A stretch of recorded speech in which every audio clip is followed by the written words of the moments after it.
Naked men, naked women, and erections. What to talk about today. Note before you read this, please note, I don't want any misunderstanding, I am not advocating using pornography in the healing process.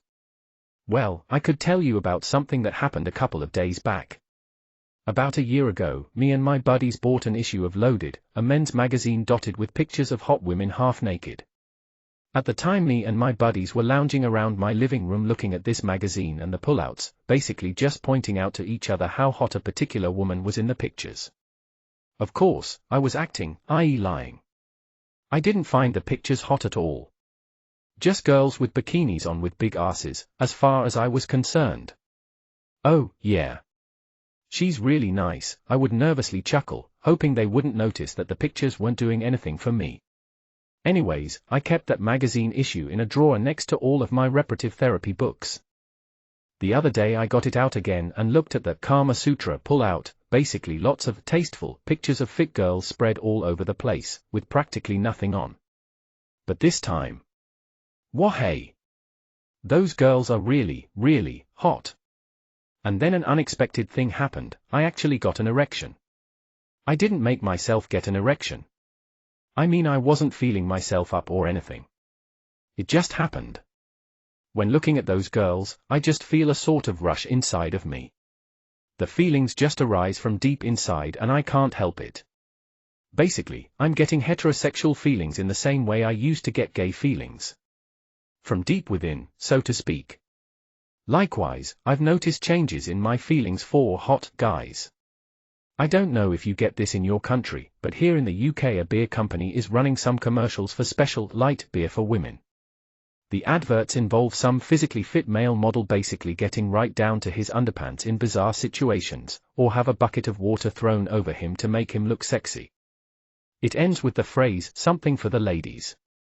Now, what surprised me was this, I've seen those adverts on TV a few times but they don't do a thing for me, not even the first time I saw them. I'm looking at these guys stripping down to their underpants, and yet the inner yearning of desire I used to feel, the same yearning I now get when looking at those women in that magazine, simply isn't there. Which is kind of strange, since I know I would have really enjoyed those adverts at one time. They just look like guys, and they are nothing special. Nothing mysterious. Nothing attractive. Since I now feel more of a man, when I see guys like that, it's like I'm looking at myself in a mirror. All I can see are their masculine qualities, which I feel I've already got. They haven't got anything I want, or want to attain to. I don't feel inferior to them. They aren't mysterious.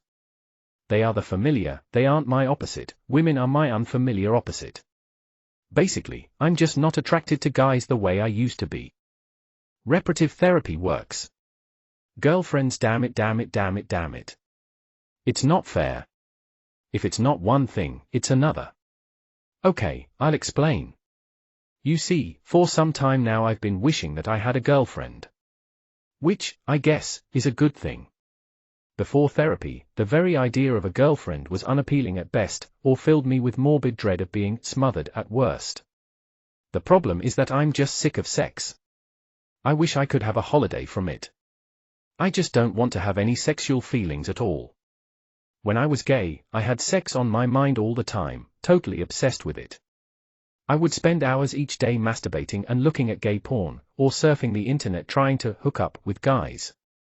Sex, sex, sex, sex, sex. So anyway, I'm sick of sex. I'm a bit frustrated that in going through therapy I now have a new type of sexual feeling to deal with, girls.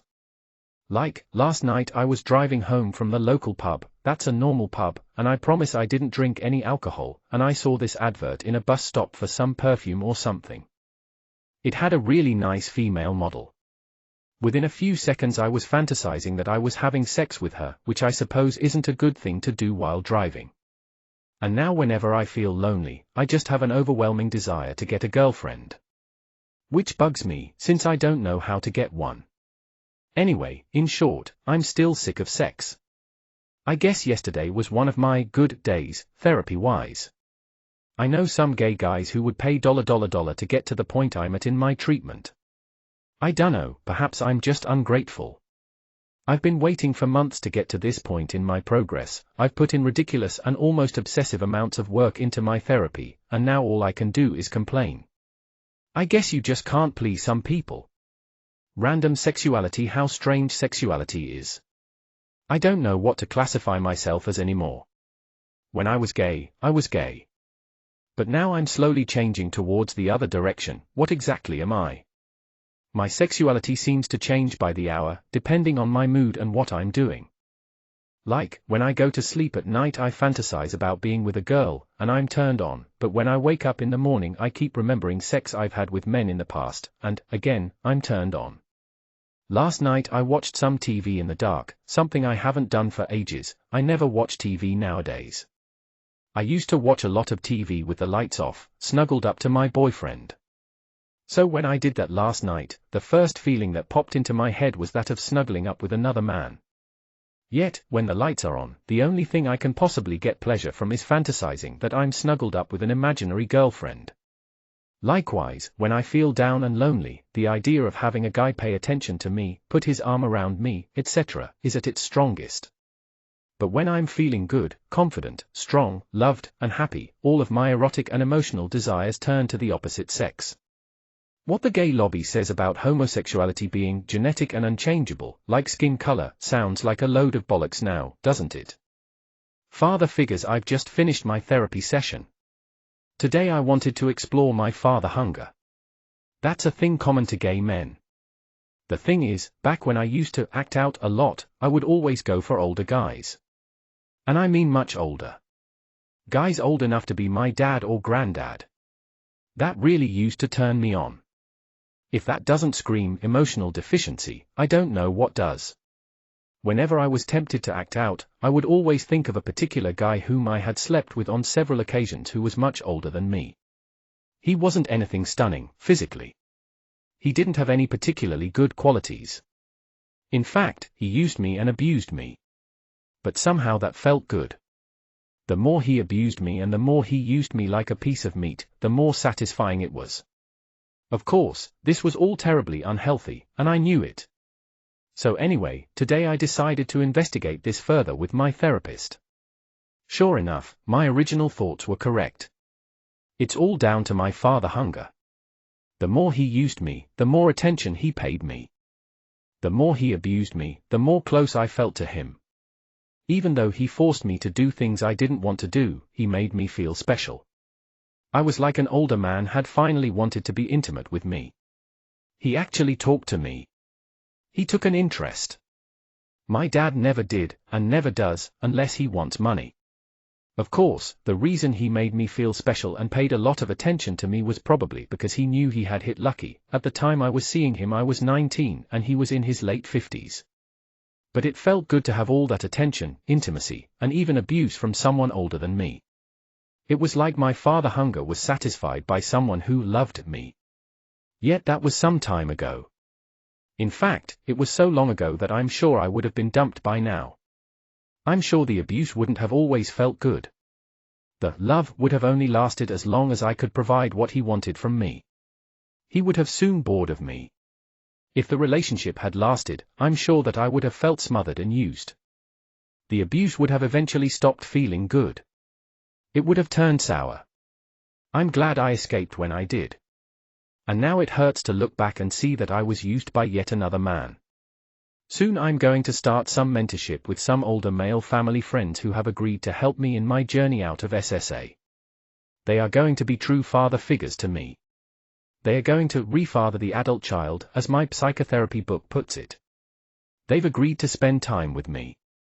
To listen to me. To have concern for me. They've told me that they care about me. That's what I really want. An older man to care about me and pay attention to me in the way my father never did. And I'm sure that will be a lot more satisfying, a lot more fulfilling, and more long-lasting, than the temporary feeling of comfort I gained from that old pervert sexually abusing me. Old entry. Today I'm going to share with you an old entry from a diary I had from when I used to act out and lead a gay lifestyle. It's an entry about 3 months before I started reparative therapy. I was supposed to meet a guy today. I cancelled. Firstly, I can't be bothered. Secondly, he was one of those guys into leather, which is a bit scary. And last of all, I hate myself enough today without making things even worse. I'm supposed to meet another guy tomorrow, too. Right now I'm thinking of ways to get out of that as well. If I do meet him, I think he's wanting to have a threesome with himself, me, and his partner. So, what's more horrible than having sex with a man who's old enough to be your dad? I know what. Having sex with TWO men who are old enough to be your dad. I am going to make up some excuse to get out of it. Or maybe if I'm feeling particularly malicious, I may just tell him to sod off. I thought I should talk for a little while about being out. Well, here's my situation. My mother knows, and a handful of my friends know. However, none of them know about any of my sexual encounters. Somehow it's a lot easier to say I'm gay than I had a guy blow his load in my mouth the other day. Yesterday I was feeling unusually happy. I went to bed at about 1 a.m. feeling rather content, calm, and happy. I'm not 100% sure why, but it was the first time I felt that way for a while. Maybe it was because I hadn't sold myself away as a free piece of meat for a few days. I was really happy back then, wasn't I? I think I may provide more of my old entries on other days, especially on days, like today, when I can't think of anything to say. Loneliness. Yesterday I felt strangely lonely. I'm not sure why.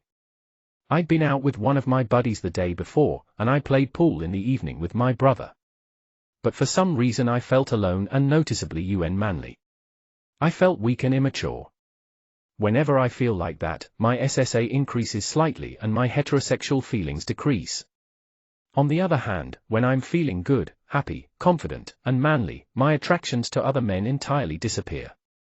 If that isn't evidence of SSA being an emotional disorder, I don't know what is. I mean, can you imagine a heterosexual man saying the same thing? When I feel lonely I'm more sexually attracted to women, but when I feel good about myself I'm barely sexually attracted to women at all. Of course not. It's bleeding obvious that SSA is an emotional disorder. On my mind there are days, in this struggle, when the subject of SSA is on your mind constantly. This is usually because of depression, or whatever, that makes the condition worse. However, there are also days when you're feeling good and SSA never enters your mind, not even for a second. That's how I've felt for these past few days. My SSA hasn't bothered me at all, and I haven't had any same-sex feelings whatsoever. The only sexual feelings and fantasy have been heterosexual. When I'm like this, it kinda feels weird to think back to my former lifestyle. I can't believe that I was ever a part of it, and I certainly cannot comprehend why I ever wanted to be a part of it. Gay people seem like strange foreigners that I cannot understand. I just can't understand how or why they feel that way. Oh, wait a moment, hang on, I used to be one of them, didn't I? Oh yes.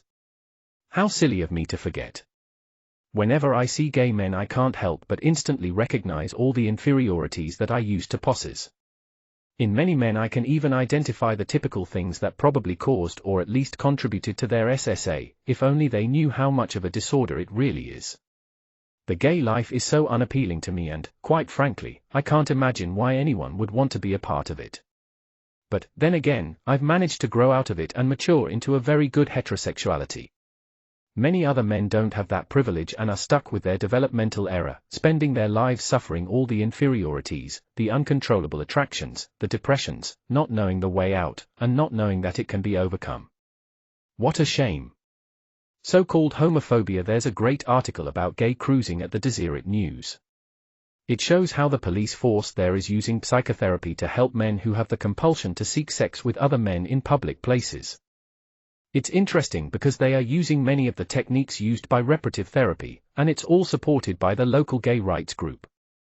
They use the technique to help men stop and think when they want to act out. They have to realize when they feel lonely, or whatever, and then try to fulfill that need in a healthy way. The program has enjoyed good success, too. The comparison to reparative therapy is obvious. If these men continue to pursue psychotherapy like that, I'm certain that their homosexual desires will decrease. Of course, I believe that all gay men can become somewhat heterosexual if they undergo enough therapy and provided they put in enough effort. Anyway, one part of the article caught my eye. The police force was saying how the men that cruise usually are family men with a spotless police record, and less than 1% of them are involved in drugs. I'm sure the reporter put that little statistic in there to help prove that gay men are not drug abusers, as so many anti-gay campaigners claim. However, let's look at that statistic from a different perspective. The official line of the pro-gay lobby has always been that the higher levels of suicide, depression, and drug abuse in the gay community are due to oppression and homophobia. But is that really true? No. It seems that the more one is involved in the gay world, the gay scene with the bars, clubs, bath houses, etc., the more susceptible to drug abuse one is. It seems that men who keep their sexuality secret and lead a covert life hiding in the closet seem to be able to cope with life without abusing drugs. Yet, those people who do have the loving support of a lively community, other gay men, boyfriends, gay culture, and gay support groups, seem to abuse drugs to a shocking degree. Surely, if it was homophobia and intolerance that caused the high rates of drug abuse, then those people more involved in gay culture should have lower rates of abuse. But they don't, it's the other way around. The simple truth is this: the high rates of drug abuse among the gay community is due to the gay community, and not due to the so-called homophobia. That's a cop-out excuse, and the only people who would believe are blind, ignorant, and most of all, incredibly dumb. Inadequate resources. Sometimes I get a bit frustrated with the lack of resources to help people in change therapy. It's okay for you Americans who have all of your ex-gay groups and reparative therapists dotted all over the country, but for people not living in the States, it's a bit more difficult. I can't even get a therapist anywhere in this country of 58 million people. I have to telephone one in California, that's 8 time zones away. Not to mention the fact that psychotherapy is very expensive. If it wasn't for my parents forking out the money for it, I could never afford it. So, let's assume that I could never afford a therapist. What then? Well, in the UK we have a thing called the NHS, which basically means you get medical treatment for free. However, thanks to the pro-gay liars, homosexuality is no longer considered a psychological condition, so there is no chance in hell of me getting free reparative therapy, or any therapy, on the NHS. So, what am I left with? Well, there are books. Lots and lots of books. I have many of them. But they are all psychological books, and they are very in-depth. If I was stupid, had a short attention span, or couldn't read very well, I would be unable to get the full benefit from those books, if any at all. So, let's assume I'm stupid and poor, and living outside the USA. What am I now left with? Well, there are online support groups. But what if I don't have an internet connection? Then I'm screwed. Gay porn is boring. Yep, it is. It's really boring. Note before you read this, please note, I don't want any misunderstanding. I'm not advocating using pornography in the healing process. I'll explain. This morning I woke up feeling rather, well, horny. So I decided that I'd splurge just this once and indulge in some gay porn from the internet. I went to a couple of my favorite sites I always relied on before my therapy, to see what new porn had been added over the past 9 months which I will have missed. The problem was that I seemed to have forgotten about all the progress I have made in feeling more confident, masculine, one of the guys, less dominated by women, having less self-pity, and authentically connecting with other men. So, what happened when I looked at the porn? Well, after flicking through 4 lengthy pages of thumbnails of hardcore gay porn, and looking at a few pics full size, I actually managed to lose the erection I had to begin with. How dull is that? Looking at the hardcore gay porn actually made me lose my sexual excitement. Not even the bears section of the website could arouse me. Bears is a gay term for men with a lot of body hair. That used to be my favorite gallery at one time, along with various other aberrant things I won't mention. I just can't understand how I used to spend hours and hours looking at that stuff, usually masturbating 3 or more times. Well, I guess the therapy is really working for me, perhaps even better than I realize. Okay, I admit that back when I was gay, looking at gay porn was actually fun. However, the feeling of being more confident, masculine, and having great male buddies, is a lot more fun and 10x more satisfying than looking at gay porn ever was. Not to mention how lovely and intoxicating some girls can be. Gay men really are missing out on a whole lot, in my opinion. The apprentice has become the master. I think I might stop going to see my therapist. There's nothing wrong, you understand. I like him, and he has helped me make progress. In fact, there's nothing wrong at all. That's why I'm thinking of dropping him. I've made a lot of progress recently and I think there is very little new insight he can give me. The last couple of times I've seen him it's been rather non-insightful. I have presented to him a problem or issue I've picked, explained it to him, conjectured why I think I feel that way, with him agreeing, then I've verbally described how I think I can resolve the problem. He listens, and agrees with me. He then asks me some questions, to make sure that I indeed do have the right idea. And it turns out that I am perfectly correct in everything I've said. In other words, I've read up on the subject so much that there is little remaining of my condition that I do not understand. I know exactly what I have to do, what I should be doing, etc., and all I need now is to buckle down and actually do it. So all of that obsessive study of reparative therapy, with all the notebooks, essay writing, and highlighter pens actually paid off. Quite literally, too, save lots of $. I think I'll continue to see him, but less often. Perhaps once a month. Perhaps only when something comes up that I can't figure out on my own. Smiley face. Another old entry. Not much has happened today, SSA-wise. I was feeling a bit down earlier today, so I went to see a family friend of mine who knows of my struggles. Talking to him really encouraged me, as it always has. Since I can't think of anything more to write, here's an entry from my old diary, from when I was 19 years old and leading a gay life. I had another thought today. This time about my future. Where will I be when I'm, say, 50 years old? I'm wondering that because I'm still thinking about the guy I had sex with last week. He was probably in his 50s or late 40s. I thought he was a bit of a perv, but I didn't fully realize how much of a perv he was until yesterday when he called me. He tried to make me hard over the phone. He asked me if I'd spunked for anyone else and told me to keep that sweet spunk inside me for when he next meets me. Bloody hell. That guy is old enough to be my dad. I didn't find his efforts particularly arousing. If anything, I can't believe I ever met him, never mind had sex with him. I feel sick. But anyway, I digress. That man made me think about myself. Do I really want to be like him when I'm 50 years old?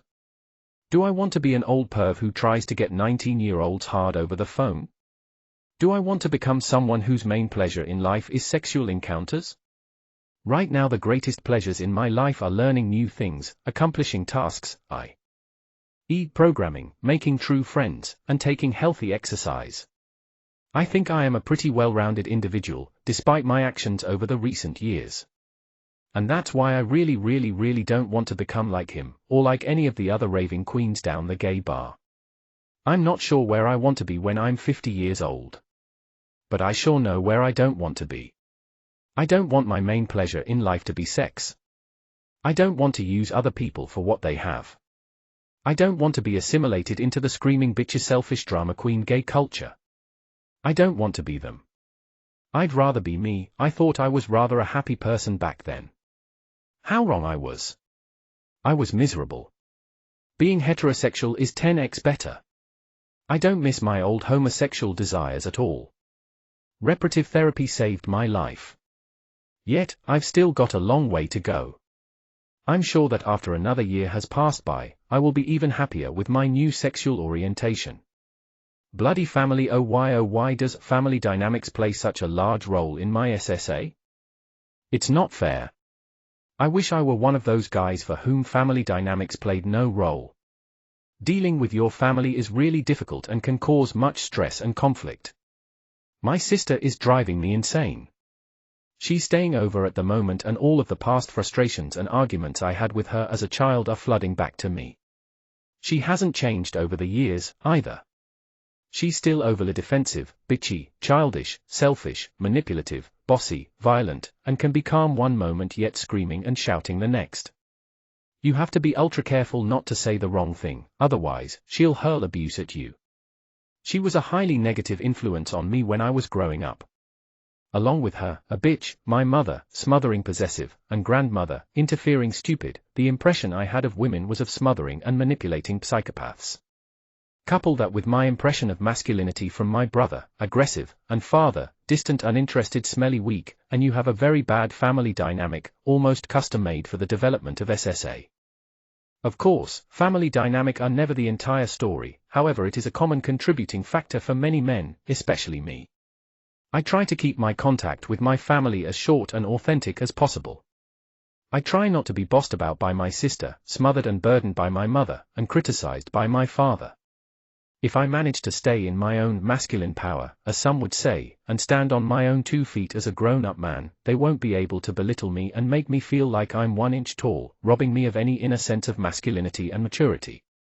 Sometimes they make me feel so small and inferior, like a child, that I want to just hand my mother and or sister a pair of scissors and say, "Go on then, just cut off my balls and be done with it." The more I am able to stand up to them, the more masculine I feel, and the less compelling my SSA. Pumping iron. I manage to face many of my fears in the gym. I can actually use the weights in front of other men without being self-conscious, and I can look at other guys authentically, seeing the same masculine traits in them as I feel I have in myself. In other words, they are men just like me and are not distant and mysterious, and no longer sexually appealing. Occasionally there are even some nice girls in the gym. Although, to be honest, I believe women should be banned from the gym. They take ages and ages with the machines, spend a long time just sitting around yakking to each other on the weight benches, and they don't put the weights back in the correct place. Sleeping around. I was just thinking about how horrible it used to be when I would sleep around with other guys. You'd start off by craving the love, attention, and power that only another man can give you, sexually. There's a great excitement at hooking up and meeting. After some initial small talk, you get down to business and satisfy your emotional and sexual cravings. The release of tension is enormous. However, after you're finished, you go home, or the other person leaves to go to their home. And suddenly you're right back to square one, in the exact same situation you were to begin with. You're alone. While you may have experienced that great sexual love with another man, by the time you're due to go to bed, you go to bed alone with no one to love you. You're still alone. You still crave that intimacy. You're still just as unloved as before. If the person you've hooked up with stays the night, it's not really intimacy and love. You don't even know the person. In fact, in the back of your mind you have the niggling doubt that you can't be sure if you can totally trust the person, either. If you cuddle up in bed together, it's not due to love, intimacy, or knowing each other well, but simply a mutual agreement to provide what each other wants. Of course, gay relationships are a different story. They are torrid love affairs filled with manipulation, fierce attachment, game-playing, and ultimately disillusionment. Still, despite all of the above, when I was acting out and doing those things, I thought I was leading quite a happy life. I felt I could control it, and have a mastery over it, so I would be able to cope with the cold nature of the gay world and come out of it happy, somehow. How wrong I was. I was as miserable as I could be. Of course, I simply didn't know any better. Now that I've seen the other side of the fence, I can look back and see how terribly empty that life was, as well as the life of every other gay man I've ever known. Since leaving the gay life, and developing heterosexual feelings thanks to reparative therapy, I've never been happier. Illusions. We fell in love. We really did, said one gay man. Yep, I've been there, done that. Gay love feels great. You first meet a man who seems to possess everything you could ever want in a guy. You have so much in common with each other. You've only known each other for practically 5 minutes, but it doesn't matter, you're in love. You just love the other person to bits. The feelings of loneliness and heartache are gone, all of your emotional needs are met. You own the other person. You do everything together. We're very clinging. We keep a firm and controlling hold on each other. Time passes. The other person becomes more familiar and less mysterious. You can see his faults, and can also see how he's not quite suited to fulfilling all of your needs as you had previously thought. He no longer seems as attractive. Only the distant, mysterious males are attractive. However, he continues to fulfill many of your wants, so you keep the relationship going for a while. He's gone out on his own without you. Where is he? What is he doing? Is he masturbating without me? If so, who is he thinking about? Has he cheated on me? Does he still love me? To try and rekindle romantic interest, there is teasing, withdrawal of affection, pretending to be offended, being overly upset, fighting over trivial matters, threats, or denial of sex. The other person then has to prove his love for me by making strong affectionate and romantic gestures to make amends. However, I'm starting to feel smothered. I can't do anything without him knowing about it or being with me. He can no longer fulfill all of my wants and needs. There are other men who are more good-looking than him. I want to move on and end the relationship. Perhaps I can find someone else who is really perfect for me, who can satisfy my needs, and whom I can love to bits. This is not mature love. Heterosexuals do not fall in love in 5 minutes. They do not have, on average, relationships lasting just 1 or 2 years. This is because gay love is an adolescent sentimentality, puppy love, an erotic craving that only exists so long as the other person can satisfy one's own needs. The search for love is more the search for a same-sex friend. It's an adolescent craving for affection, driven by self-pity. As reparative therapist Dr. Gerard van den Aardweg, author of The Battle for Normality, puts it, seeking love as a means of comforting one's hurts may be passive and ego-centered. The other person is there only to love the poor me. This is begging for love, not really mature loving. A homosexual may feel that he is the affectionate, loving, and protective one, but in effect this is a game to attract the other to himself. It is all embedded in sentimentality and is profoundly narcissistic. What is desired is a close, exclusive, affectionate intimacy, warmth for the poor desolate soul one is. Dr. Aardweg also says of gay relationships, the attention-seeking instead of loving, the continuous tensions, generally stemming from the recurrent complaint, you don't love me, the jealousy, which so often suspects, he, she, is more interested in someone else. It is neurotic. Notwithstanding the shallow pretensions of a love.